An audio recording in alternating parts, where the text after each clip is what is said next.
Hi, everybody. Welcome to English Digest. I'm Tom. Hi, I'm Stephanie. We're continuing to talk about our featured story this month, The Yellow Wallpaper. Okay, last time we talked about the author herself. The author is Charlotte Perkins Gilman, and we're going back to her story. We summarized the story in our first program, and then we talked about the author herself, and we learned that the story and her life story are very similar. True. So this story is being described here in the third day as being semi-autobiographical. Or semi. Semi. You pronounced it semi earlier. So okay, I guess I switch back and forth. It depends on who you're talking to. But in any case, we'll talk about some of the themes and ideas in this story, The Yellow Wallpaper. So let's get to it. Let's not delay any further. Let's read through the entire content of today's lesson one time.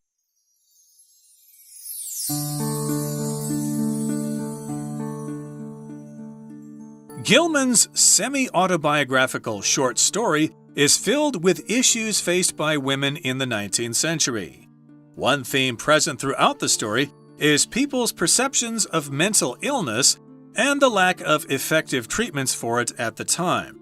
Gilman bases the narrator's descent into madness on her own experiences with the rest cure. Similar to the narrator, Gilman was prohibited from participating in intellectual activities. Rather than curing her, this involuntary idleness accelerated her decline. Moreover, women suffering from depression or other mental illnesses were often deemed hysterical. Thus, the men in both Gilman's and the narrator's lives believed women's concerns over the rest cure to be nothing more than their overactive imaginations. The idea of traditional gender roles is another powerful theme explored in The Yellow Wallpaper. Generally confined to domestic responsibilities, women were expected to be subservient to their husbands. Gilman portrayed her narrator in this way, visible in the woman's obedience to John's commands. Forbidden from taking care of the household chores or caring for her own child, the narrator is placed into an even lower position in society. Without anyone listening to her or understanding her needs, the narrator feels trapped, later symbolized by the woman in the wallpaper. The narrator's one source of comfort is her secret journal, which leads to a third theme, the importance of self-expression. Today, the benefits of using the written word and other artistic forms to express our emotions seem obvious. During Gilman's time, however, those suffering from alleged hysteria were made to repress their emotions, which had the opposite of a therapeutic effect. The narrator describes her journal as a relief from her anxieties, exhibiting Gilman's belief that forced inactivity eventually leads to self-destruction.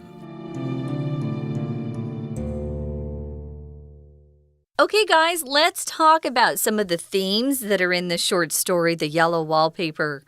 We're describing it as a semi-autobiographical. So the emphasis or the 重音 is on gra. Semi-autobiographical. Not easy. Which just means, or semi. You can pronounce it either way, you guys. They're both correct. Tom said semi yesterday, and I heard him say semi a little later. So we go back and forth on it. Pick the one that's easier for you to say. Just stick with it. Semi. Semi means half or some, so it's a little bit of an autobiography. An autobiography is when an author writes about their own life and then publishes that book. A biography is an author writing about another person's life. But when you say semi-autobiographical, it just means the author used some of their own life experiences to write a book of fiction.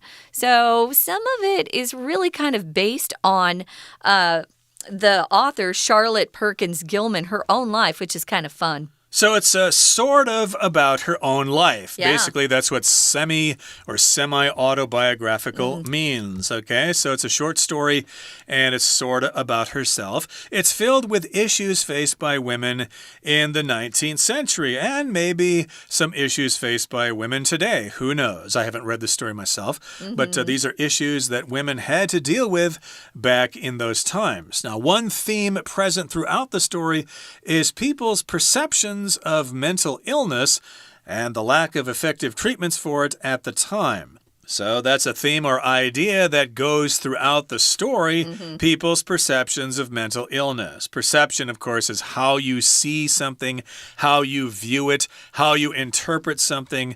So yes, what do people think of mental illness? What's your perception on that? Is it some kind of chemical imbalance in the brain? Or is it a bad upbringing in the home or something like that? Or is it your ancestry or something? Those are different perceptions of mental illness. And of course, the other theme, or this theme that continues throughout the story, is the lack of effective treatments for mental illness at the time. If you had this problem back then, you probably weren't going to be treated properly, which isn't to say you're going to be treated properly today, because I think we still don't understand mental illness, but I will concede that it's probably better today than it was then. By far. Notice here we're using the preposition of. So it's your perception of something. That's what you want to use there for your preposition. I know prepositions are kind of tricky. I understand. They're weird. So it's your perception of something or somebody. Yeah, it's true. It's very hard if you had some sort of mental illness back then. A lot of these people, even people with a lot of money or maybe even famous people who suddenly kind of lost their mind, they were just put into a hospital for the mentally ill, but it really wasn't much of a hospital. It was like a prison. And there were so many crazy people. There was no hope for them ever getting better, which is really sad. So today it is better, but there's so much more we need to know. Well, Gilman bases the narrator's descent into madness on her own experiences with the rescuer. We talked about that. When you see this word descent, it just means going down. If you're in an airplane, the pilot will say, oh, we're descending 20,000 feet, and then we'll be landing in 15 minutes. To ascend means to go up. To descend means to go down. Descent, of course, is the noun form. To descend with a D is the verb. So her descent into madness, and that is a phrase you'll often see, a descent into madness or craziness. Madness is kind of an old-fashioned word, but we still use it. Madness, craziness. Were based on her own experience. Remember, she had a baby and her husband wanted just to put her alone, to isolate her away from everybody and everything, and it just made things worse. Yes, but they thought they were doing the right thing at the time, so of course she included this in her story as the narrator was descending into insanity, and of course she used her own experiences with the rescuer to write this narration in the story. Now, similar to the narrator, Gilman was prohibited from participating in intellectual activities. Remember in the story, the main character, the narrator, was forbidden to participate in intellectual activities. She could not go play chess. She could not discuss the latest work of literature or something like that, or political problems going on at the time. Nope, you can't be involved in this. You've got to go up in the attic and be by yourself and just stare at the wall. So indeed, she was prohibited from taking part in any kind of intellectual discussions, and rather than curing her, this involuntary idleness accelerated her decline. So they thought that was doing her good there. Yeah. It was going to help her, but no, it had the opposite effect. Rather than curing her, it actually accelerated her decline. This is, of course, involuntary idleness. Yeah. Involuntary means you don't want to do it. Everybody else is forcing you to do it. Involuntary, you could talk about voluntary vaccines. You could get the vaccine if you want. A lot of vaccines are involuntary. Sorry, you have no choice. You've got to have this vaccine. If you don't get it, it's against the law. You're going to be punished for that in some cases. You could actually just substitute that word you used, Tom, forced. Put an ED on it, so it's an adjective. Forced idleness. Accelerated or sped up her decline. Sped up is a past tense of speed up. Slow down, speed up. So, yeah, unfortunately, it made things worse. And when you're talking about someone's decline, it means they're getting worse and worse over time. So, moreover, it says women suffering from depression or other mental illnesses were often deemed hysterical. This word hysterical is often used to describe women who are angry and who are showing that anger. And I know a lot of women get mad because they're described as being hysterical, whereas men, if they're angry, they're just angry, but we're hysterical, which kind of gives you this idea that you're out of control, you're going crazy, you're being silly. To deem here is an interesting word. We do use it quite a bit when we're speaking.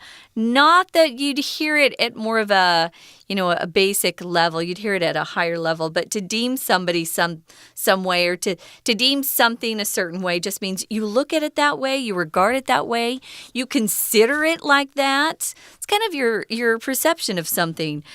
So you could say these women were often perceived as being hysterical. That's another way you could write that sentence. And hysterical, kind of like you're out of control, screaming, you're wildly uncontrolled. Maybe sometimes when awful things happen and perhaps someone is killed or someone passes away in your family, I've often seen people react hysterically, including men, where they're sobbing and you can't calm them down, which is understandable, though. Yep, and of course, women, who were suffering from mental problems were deemed hysterical. Oh, you're just being nuts, you're just going crazy. Thus, the men in both Gilman's and the narrator's lives believed women's concerns over the rest cure to be nothing more than their overactive imagination. So the men in the author's life and the narrator's life thought, well, if you're just concerned about the rest cure, it's just your imagination running away with you. It's your overactive imagination. Or you're being dramatic. You're being hysterical. You're being unreasonable. Don't be so just dramatic. Sit down, relax for a while. You'll be okay, etc., etc. Okay, that brings us to the midway point in today's lesson. It's time now to listen to our Chinese teacher. Hi everyone, my name is Jenny. 我们今天还要继续探讨这个女性主义文学代表作 The Yellow Wallpaper 黄色壁纸。好，我们前面呢谈了这个小说它本身故事情节是怎么一回事。后来我们也谈了作者，说起来这个作者他自己的故事其实就反映在这部小说里，因此这个小说可以说是它是一个半自传体的小说了。那我们来看半自传，semi-autobiographical。好，这个是一个形容词，我们要先看 semi 这个字首。我们知道 semi 本身它含义上就是等于 half 一半。好，所以说常常会看到某一些字，像决赛呢是 final， 那 semi-final 其实就是指复赛，或者是我们看 semiconductor 半导体。好，那说起来，这是一个半自传体的小说，那它里头充满着19世纪女性所面对的议题。那今天的这一部分，我们要讨论的就是这个作品本身到底有哪一些主题，大家应该去尝试的了解、深入的探讨呢？就从它第一个主题说起。第一个主题其实就谈到当时的人们对于这种精神疾病的看法，还有说对于精神疾病应该怎么治疗。这些是这个小说里面的第一个主题。那其实 Gilman 呢，我们就说过了他呢把这个女主角里面她怎么样最后陷入这种疯狂的这一段，根本就是用她自己的经验来当做是基础。那我们知道他谈的这个治疗叫做 rest cure 静养疗法。当时他完全不能够做任何事，只能够静养。不过对他有用吗？其实没有，反而让他更衰弱，精神状况更糟糕。好，那我们看到其实在那个时候啊，如果你有精神疾病的时候，或者是忧郁症的时候，常常就说哎呀，你啊就是歇斯底里而已。这边有一个片语，看到这个字 deem， 如果说一个人 is deemed， 那就是被视为。好，所以 deem 它有一个含义，就是等于 consider。 一般人就说哎呀，你就是歇斯底里，他们不了解这个疾病本身，对他其实对当时的女性如果有这样子的病是很不公平的。 We're going to take a quick break. Stay tuned. We'll be right back.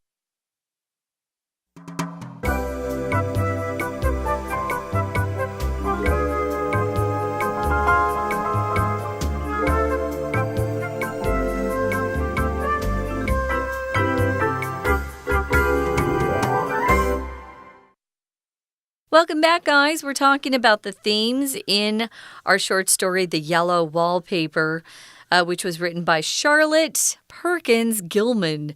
Our first theme or point that our author here, Erin, wanted to point out was that this problem with mental illness was a big problem back then. People just didn't have a lot of solutions for those who were suffering from any sort of mental illness. They just didn't have any good treatments for it. This is one they came up with, this rest cure that really didn't help anything. I was thinking while you were talking, Tom, about how even today people who are depressed, you want to get them up out of bed. A lot of times they just want to stay in bed, right? Get them up, get them outside, get them, around other people. That would be completely opposite to this rest cure, that they would actually isolate people, which makes your depression even worse if you're by yourself, I think. Yeah, my understanding is that if people are suffering from depression, they basically need to have somebody to talk to. Yeah. And they need to be listened to. Don't lecture them. Don't go, 我跟你讲，不能这样做. Yeah. You have to basically shut your mouth and let them do all the talking. Sure. And that might actually help them out. At least that's what I've read. But in any case here, let's continue here. The idea of traditional gender roles is also another powerful theme explored in The Yellow Wallpaper, gender roles, how you're supposed to behave if you're the man and if you're the woman. Now, generally confined to domestic responsibilities, women were expected to be subservient to their husbands. Okay, so this is an example of a traditional gender role. Okay, the man does all the talking. You're supposed to do what you're told. You're supposed to be subservient to your husband. Subservient means you're below that person in rank or in importance.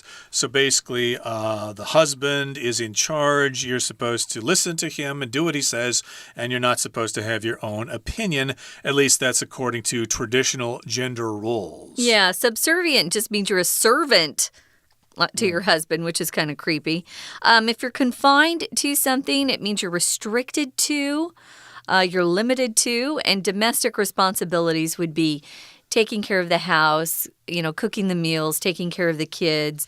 But they were also expected to do whatever their husband said. So Gilman portrayed her narrator in this way, visible in the woman's obedience to John's commands. Remember, John was the husband, also was her doctor, which I think is kind of a conflict of interest. She needed probably to get another doctor. There was another doctor she had in the book as well, just so you know. But she was supposed to do whatever John said because he was in charge. So forbidden from taking care of the household chores or caring for her own child, the narrator is placed into an even lower position in society. She's even worse than a mom or a mother. She's now a servant, which is even worse. And remember, the narrator couldn't have any contact with her little newborn baby. She was left alone in that attic room where she just kept, hallucinating, seeing things that weren't there and coming up with scary reasons for what she was seeing. If you're forbidden from something, guys, it means someone says, you may not do this. You cannot do this. You'll often see signs in restaurants and in public places that say, smoking is forbidden, which means you can't smoke. So she was forbidden, or she was banned from taking care of household chores. Chores are just work that we have to do at home. When I was growing up, all my brothers and sisters had chores to do. I was always doing the dishes, helping clean the house. My brothers had to mow the lawn. We had a lot of lawn to take care of, and also take out the trash. Those are just some examples of chores. I know kids here in Taiwan spend most of their time studying.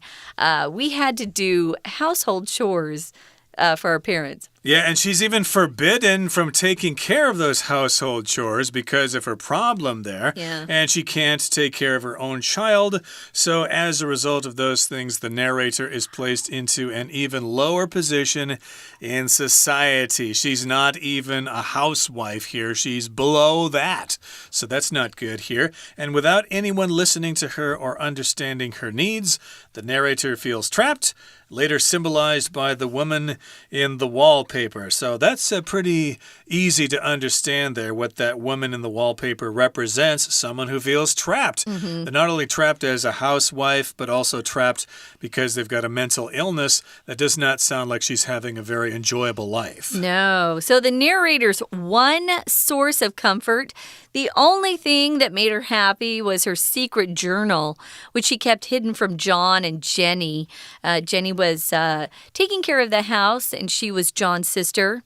So she would write in her journal, which leads to a third theme, the importance of self-expression. A lot of people just need to get their feelings out in some way. Artists will draw or paint, write songs. Some people will go dance, that gets out their feelings. A lot of people have different ways to express themselves. That's really important. I have a friend who writes in a journal every day, which I only write in a journal when I have feelings I want to get out, and it is secret. I don't let anyone read it. When I die, people can read it. But yeah, it does help to get your feelings out on paper, or find a good friend you can trust with things you tell them. It's hard to find, but there are some good people out there who will keep your secrets. Yeah, I kept a journal in the past, but in reading it now, it's horribly boring. It's just me kind of dealing with things that sound silly nowadays. So I'm going to destroy those journals one of these days. Oh, you shouldn't leave them for your it's daughter. Just a bunch of nonsense. But yeah, I can see the point here. Sometimes you just got to get it off your chest. You got to write it down or talk to somebody. So indeed, during Gilman's time, however, those suffering from alleged hysteria or depression or whatever were made to repress their emotions, which had the opposite of a therapeutic effect. So during those times in history there, if you're suffering from hysteria that was alleged, in other words, people thought that was the case even though they didn't know for sure, they had to repress their emotions. They had to keep them inside. They were not allowed to express them, and that actually was not helpful at all. It was not therapeutic at all. Something's therapeutic when it actually helps you out with your problem. Yeah, if you repress something or someone, you're restraining them, you're preventing them from doing something, or you're inhibiting something. Usually we do talk about repressing your emotions. That's not good for mental health, generally speaking. So it had the opposite of a therapeutic effect. Therapeutic means something that helps you get better, helps you recover in some way. Hot springs can be therapeutic for people. So it actually made it worse by keeping everything inside. The narrator describes her journal as a relief from her anxieties, exhibiting Gilman's belief that forced inactivity, when someone says you cannot leave this room, eventually leads to self-destruction. So we hope that we've learned a lot more since this period of time. At least we're helping people more who are suffering from depression in particular. Right now, guys, we're going to listen one more time to our Chinese teacher who has lots of freedom to express himself or herself, whoever our Chinese teacher is today. We're grateful for them. Right now, we're going to listen and then we'll be back. 好，我们继续来看，提到了，它里面的主题，刚刚前面说的第一个主题，当然是谈精神疾病的看法和疗法。不过接下来就谈第二个主题。这段里面说到第二个主题是什么呢？也就是对传统性别角色的概念。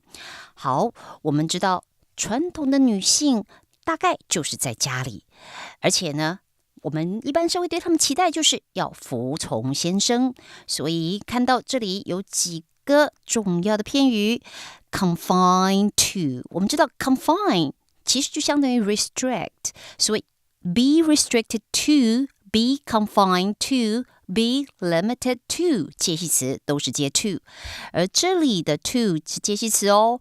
那下面这里还有一个顺从，看到这个字了吗？Be subservient to 这个也是加 to。 很有趣的是，大家如果再往下读，下面也提到的 obedience 也就是顺从服从，这个 obedience 一样的后面看到介系词还是 to。 好，我们再来回顾一下，说到这一个第二个主题，他谈到传统女性的性别角色的概念。那这些其实在小说里面大概从女主角跟 John 这个关系就可以很明显的看得出来。好，接下来下面就继续说了，当然这是一个社会背景的问题，时代不同，当然女性的角色也不同，而当时女主角根本就没有人听她说话，没有人了解她到底需要什么 without anyone listening to her or understanding her needs。这个部分看到是一个介系词 without 所引导出来的。其实我们知道 with 我们比较常用介系词 with， 然后再加一个受词，再加一个补语，好，然后引导出来这样子的一个片语，介系词片语在句子当中有时候呢就是表示一个状态，一个条件，在这种情况之下，所以这里也一样，它只是否定的 without。 在这样子的情形之下，没有人听他说，没有人知道他要什么，所以当然主词是谁？ The narrator， 叙述者就觉得被绑住了。好，我们再往下，下面这一段就提到第三个主题。第三个主题要讲的是自我表现的重要性，因为我们知道女主角她最后就靠着写日记来抒发她的心情，当然她日记是藏起来的，可是这也强调了自我表现的重要。你可以用文字也好，用艺术形式也好来表达我们的情绪。当然在 Gilman 那个时代呢，你罹患了所谓的歇斯底里症 hysteria 的人是被迫要压抑他们的情绪的。好，我们的解释就到这边结束，我们下次见。Okay, that brings us to the end of our program for today, and it also brings us to the end of our literature unit for this month. We hope you enjoy reading the story. If you choose to do so, it should be available somewhere online. Have fun and learn some new vocabulary terms while you're at it. From all of us here at English Digest, I'm Tom. I'm Stephanie. Bye. Bye.